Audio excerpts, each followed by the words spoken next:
Emmanuel Odenusi ọ̀rẹ́ Omowura mọ́tò má tẹ̀sẹ̀ rere. Orúkọ mi ni Ayinla Emmanuel Odenusi, ọmọ ìlú Ọ̀wọ̀ ni láti Ondo State.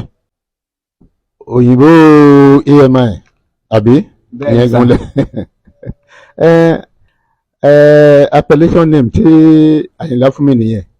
Ó rí pé bí wọ́n ṣe ń pè mí ń bẹ̀ nìyẹn. So torí tó bá ti dé báyìí àkọ́kọ́ ti ẹ̀fẹ̀ díẹ̀ ó ti ká tó bẹ̀rẹ̀ recording. Àti òyìnbó E.M.I, how are you? Àwọn òyìnbó ló kó iṣẹ́ yẹn wá sí Nàìjíríà recording. So tẹ́lẹ̀tẹ́lẹ̀ ká ní òye àti record, but nígbà tí wọ́n kú dé àwọn òyìnbó ló kú dé, àwọn òyìnbó ló dẹ̀ ń ṣe. So tí wọ́n dẹ̀ rí àwa dúdú tá ń ṣe, so ni wọ́n fi sọ pé òyìnbó E.M.I. Mo lọ sí iléèwé St. James's Anglican School Ọ̀wọ̀. Nígbà tí mo parí technical school mi, mo wá sí Èkó. Mo dẹ̀ ríṣẹ́ sí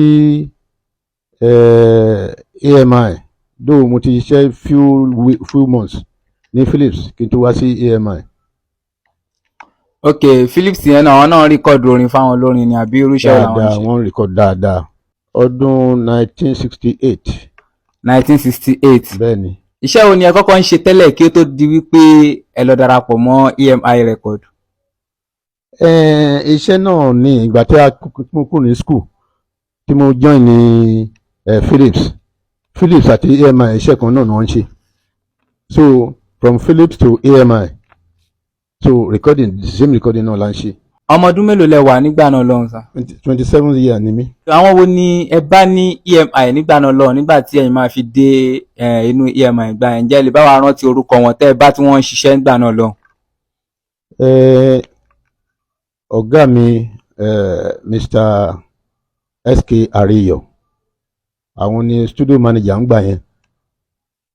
So àwọn nìkan ló ń record, so but wọ́n ní attendant kan tí ó ń try láti help wọn nígbà yẹn, but majorly Mr. S.K. Ariyo, the studio manager tó wà ń bẹ̀. Iṣẹ́ wo ni wọ́n wá gbà yín fún gangan nínú E.M.I pé kẹ́ máa ṣe?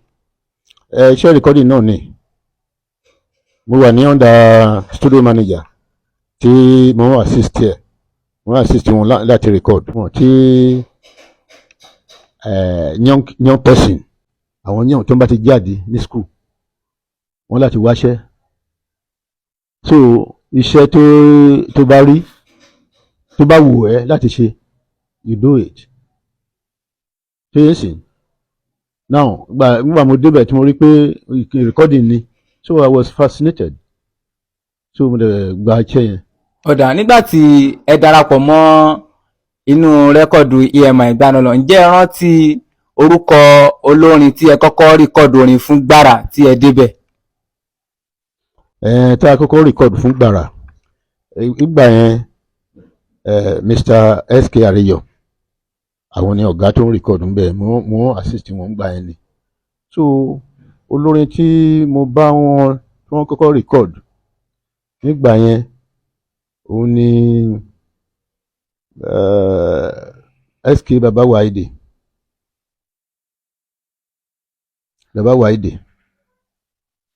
onísákárà ni. Àwọn tó permanent wọ́n pọ̀, especially láti ilẹ̀ Igbo.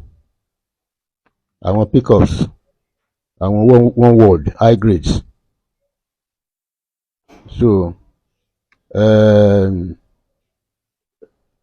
Olówóyọ̀, àwọn yẹn wọ́n popular, they were there.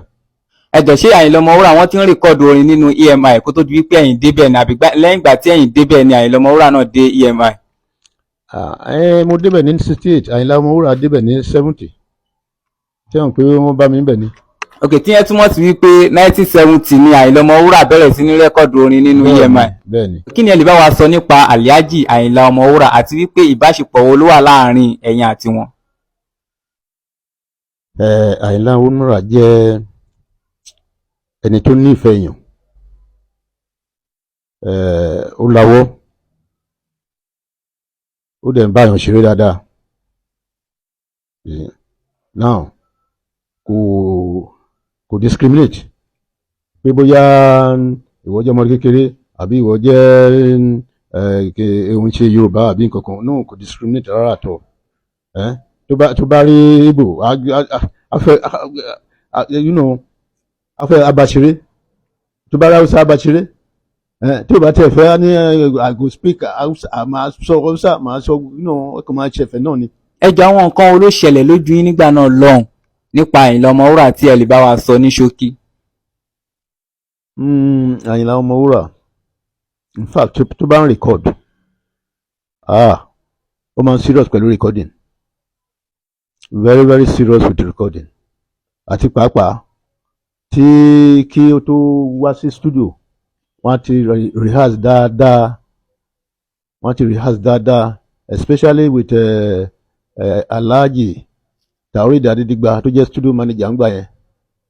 So òun á ti practice pẹ̀lú wọn dáadáa, so kò sí pé wọ́n dé studio wọ́n ṣe kí ni wọ́n waste time. Tó bá dẹ̀ débẹ̀ gan iṣẹ́ ti bẹ̀rẹ̀. So a dẹ̀ rí pé gbogbo yẹn mú recording yẹn easy fún wa.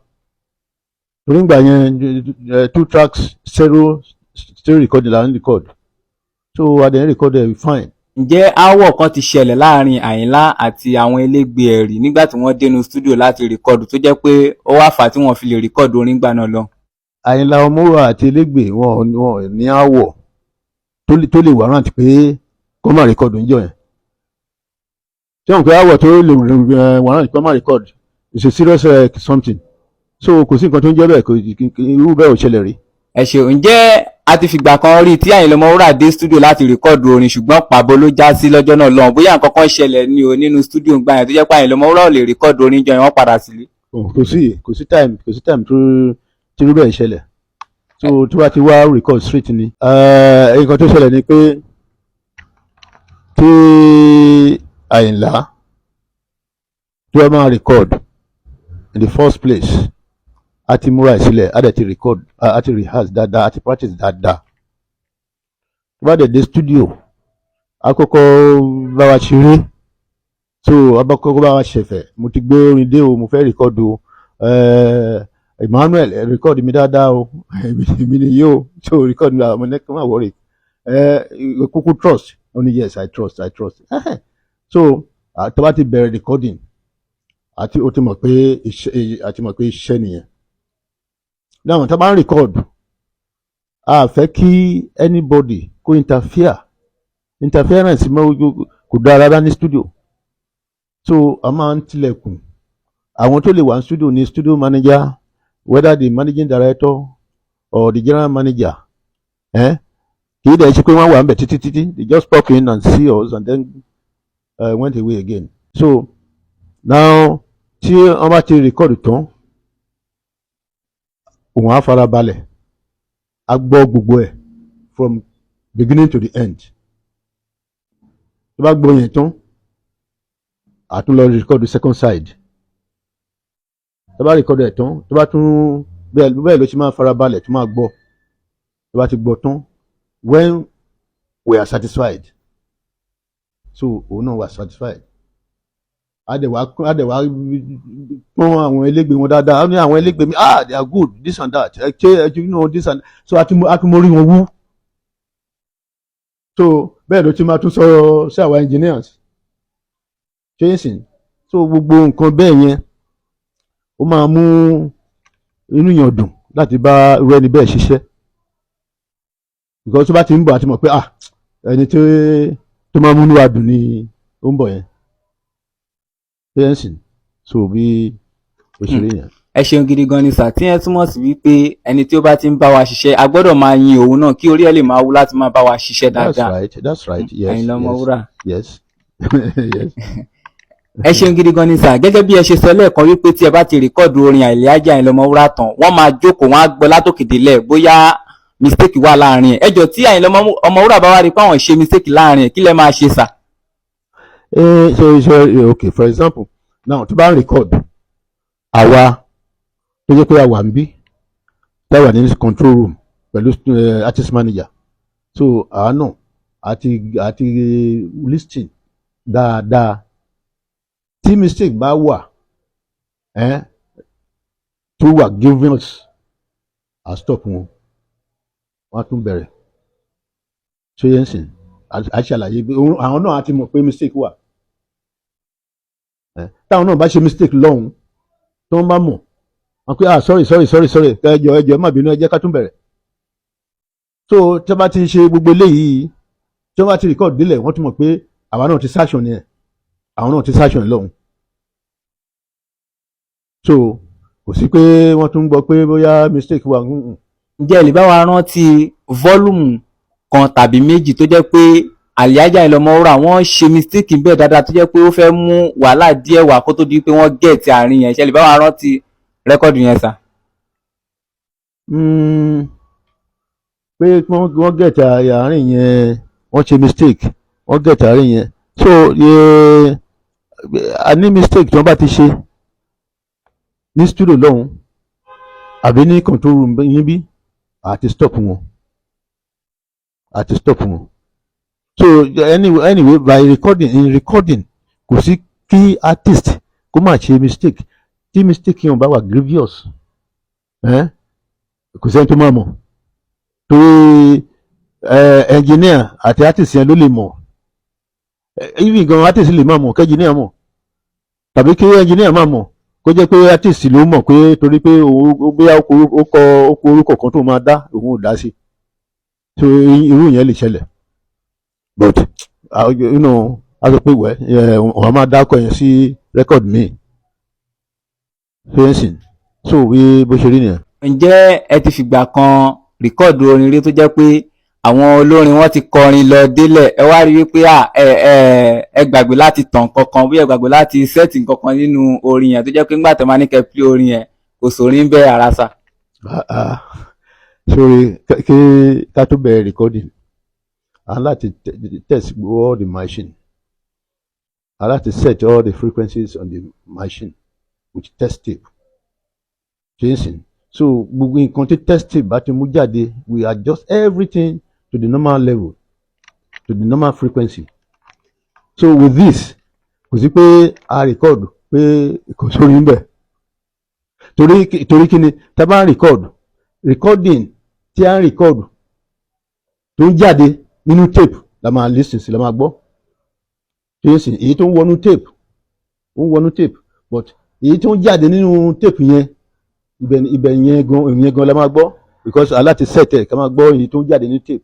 Ǹjẹ́ ẹ lè bá wa fi ẹnu describe bí àwọn Alhaja Ayinla Omowura ṣe máa ń kọrin gbàna lọ́hùn, bóyá ẹni tó bọ́ ṣe máa ń ṣe, gẹ́gẹ́ bá ṣe mọ̀ yí pé wọ́n ní Dáúdà àbúrò ẹ̀ ló máa ń ka orin sí létí, ẹ jọ̀ọ́ kílẹ̀ lè bá wa sọ láàrin yẹn sà? Orin tó máa ń kà sí létí ìyẹn nígbà tí wọ́n bá fẹ́ kìyàn, wọ́n fẹ́ kí ẹgbẹ́ ni o, àbí wọ́n fẹ́ kí àwọn ògún àjọbọ kan ni o, àbí nǹkan kan ni o. So tí wọ́n pe orúkọ àpọ̀ rẹpẹtẹ, àti máa há gbogbo orúkọ yẹn sórí ó ṣòro. So gẹ́gẹ́ bí wọ́n ṣe sọ pé àbúrò ẹ̀ á ti kọ gbogbo ẹ̀ sínú ìwé, ìyẹn gan ló máa pèsè létí. Orin tí Ayinla Omowura fẹ́ kọ gan fúnra ẹ̀, ó ti wà lágbárí Omowura. So a máa kọjá ẹ̀, tó bá débi tí wọ́n ti fẹ́ kìyàn, tó bá ti gbẹ́rún lé ẹgbẹ́ yẹn, tó bá ti ń sọ ti ẹgbẹ́ yẹn, so àbúrò máa sọ fún pé ẹ lágbájá. So kì í ṣe pé àwa gan tá ń rìn kọ́dà nígbà wo, ó mọ̀ bó ṣe máa sọ sí létí tí kò ní interfere sí recording. Báwo ni ó ṣe máa ń rí sà tó jẹ́ pé tí Dáúdà bá ń pe orin sí Ayinla Omowura létí, kò ní ṣe mistake rárá kó tiẹ̀ máa sọ pé òun fẹ́ gbé gbági, tàbí pé ohun Dáúdà náà máa yọ ní inú rẹ́kọ̀dù pé ó sọ fún pé bàbá Síkírà, bàbá lágbájá. Ó jẹ́ àwọn fún gbogbo rẹ́kọ̀dù Ayinla Omowura kò sí interference, kò síbi tó ń ẹlòmíì ti yọ. Bẹ́ẹ̀ ni. So it's a technique ni. Now ó máa sọ sí létí ni, kì í ṣe pé ó máa pariwo, á rọra sọ sí létí. Òye Ayinla Omowura ti kàṣẹ ẹ̀.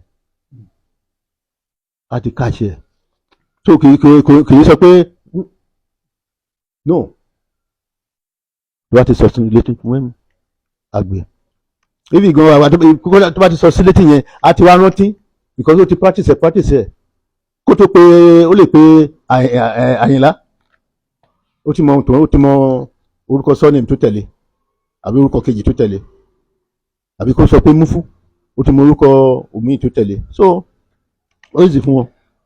ẹ ṣé gidi gan ni sà kó tó di wípé Alhaja Ayinla Omowura wọn dé EMI iléeṣẹ́ wo ló ń kọ́kọ́ rìkọ́dù orin fún wọn tẹ́lẹ̀ àbí wọn ò rìkọ́dù orin níléeṣẹ́ kankan tẹ́lẹ̀ EMI gangan ló bẹ̀rẹ̀ rìkọ́dù fún wọn.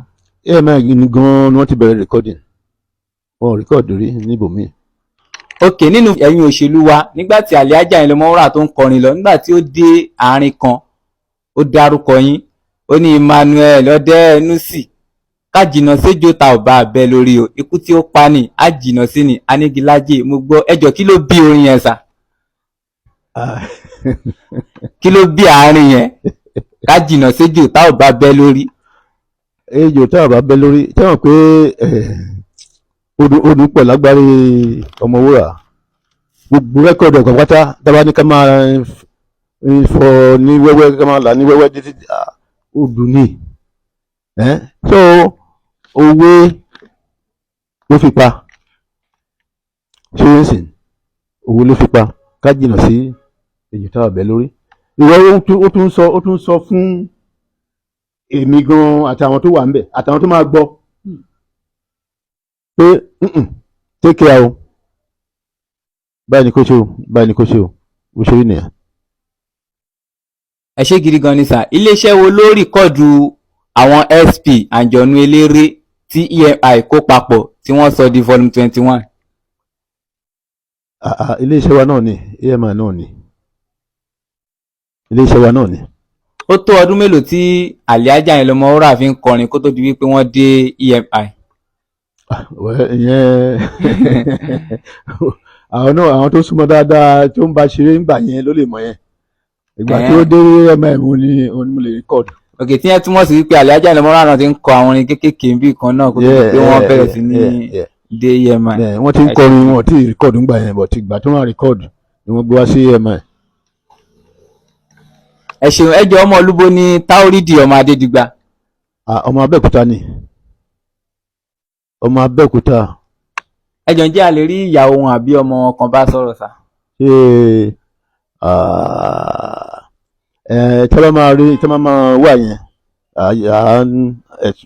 àfi pẹ̀lẹ́ wà yẹn ni.